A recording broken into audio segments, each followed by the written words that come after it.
pendant 2 autres jours. Et c'est moi qui ai pris l'initiative de l'appeler. Je l'ai appelé et je lui ai dit, vous connaissez bien le parti PASTEF, vous savez comment ça fonctionne, vous y étiez. Le parti PASTEF est très organisé. Quand le président Macky Sall a souhaité me rencontrer en tant que président de PASTEF, lors de l'épisode de la Covid, je lui ai dit, vous étiez là.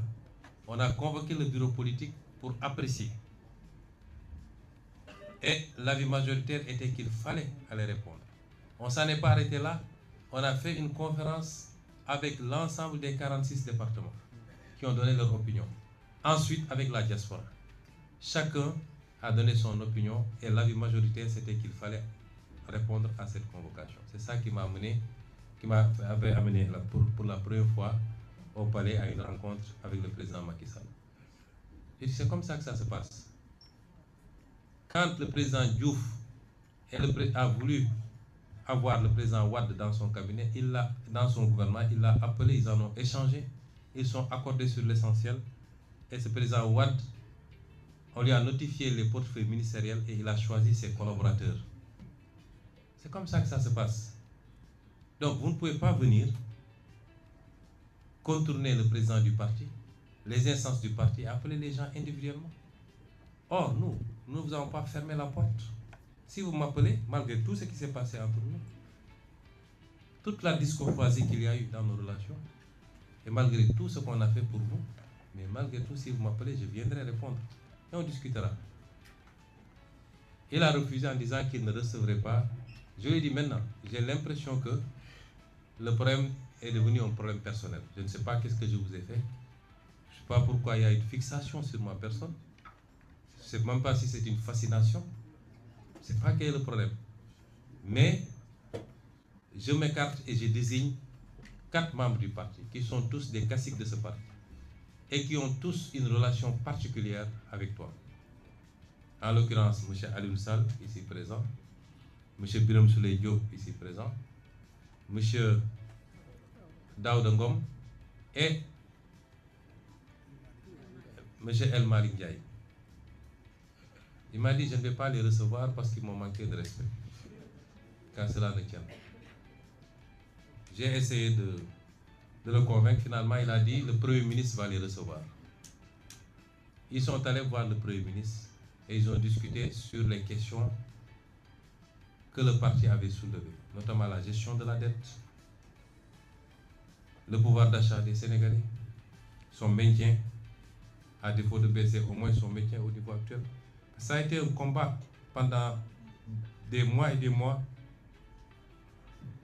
à la primature. Ensuite, la question des renégociations des contrats stratégiques du pays, sur laquelle nous avons eu des résultats appréciables. Et enfin, la question de la justice et de la reddition des comptes, qu'on avait promis aux Sénégalais, mais qui est totalement sabotée depuis qu'on est là. Et sabotée de l'intérieur. Ce qui fait qu'en 2 ans, il n'y a rien qui a été fait au niveau de ces dossiers. Rien de consistant en tout cas. Il dit, ces questions, c'est des préoccupations du parti. On a discuté, il a pris l'engagement en disant qu'il m'a avoué qu'il n'avait pris aucun engagement, lui et son ministère des Finances, vis-à-vis du FMI, allant dans le sens de restructuration de la dette, qu'ils ont maintenu la même position et qu'ils travaillaient sur une solution différente, notamment de garantie. D'accord. Sur la question du pouvoir d'achat, il a dit qu'autant que possible, ils feront tout pour ne pas augmenter ou libérer les prix, ou appliquer la vérité des prix sur certains produits qui sont subventionnés, mais que si ça devenait intenable, ils seront obligés d'appliquer la vérité des prix. De la même manière, la dette, si la situation devenait intenable, ils seraient obligés d'accepter la restructuration. À propos des négociations, il a dit que rien n'a changé, sauf qu'il faut qu'on regarde au cas par cas parce qu'on commence à avoir des notifications de contentieux. Et enfin, à propos de la justice, il considère qu'on a la meilleure justice du monde. Je ne parle pas de la justice de manière générale d'ailleurs. parce que je sais qu'il y a d'excellents avocats, d'excellents magistrats qui font bien leur travail, et Madame le ministre de la Justice le sait. On parle spécifiquement de dossiers que vous connaissez.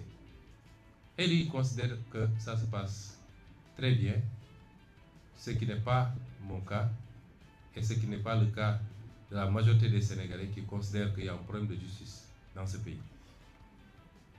Et le casting qui a été fait au niveau du ministère de la Justice ne nous rassure pas, parce que voilà un acteur qui était au cœur des dossiers traités par certaines juridictions. Moi-même, j'ai eu à être contacté plusieurs fois par rapport à certains dossiers. Mais nous allons apprécier. Nous avons nos doutes, mais nous allons apprécier. Et nous ferons le nécessaire à partir de l'Assemblée nationale, rassurez-vous. Donc, toutes ces réponses sont en demi-teinte. Et sur la dernière question, elle n'est pas convaincante. Ça veut dire que je n'ai pas été convaincu. Ensuite, nous avons discuté du gouvernement. Je lui ai dit, PASTEF est le parti majoritaire qui détient 130 députés sur 165 à l'Assemblée nationale. C'est le parti majoritaire.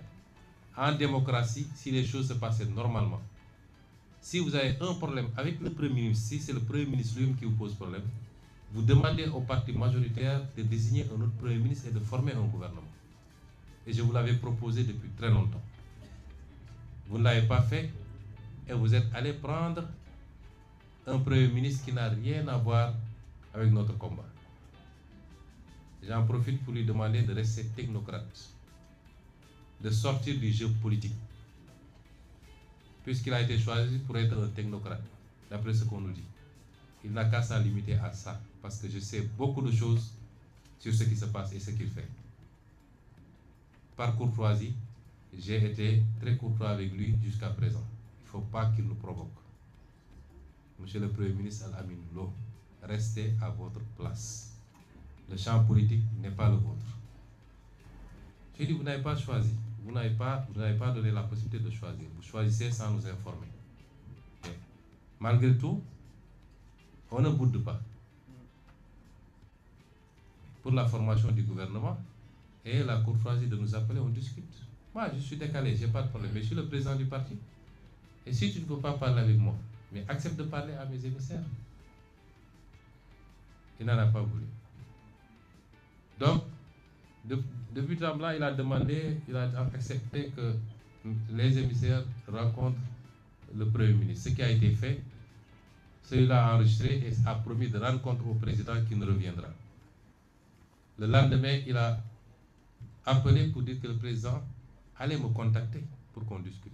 Il ne l'a pas fait. 2 jours, 3 jours, 4 jours, jusqu'à hier, avant-hier nuit, il m'a envoyé un message vers 23h pour me demander de passer au palais. Ce que je ne pouvais pas faire. Mais on s'était donné rendez-vous le lendemain, c'est-à-dire hier matin à 8h. Je me suis rendu, nous avons discuté de toutes les questions que j'ai soulevées. Il a donné les réponses que je vous ai dites. Et ensuite, on a discuté de la formation du gouvernement.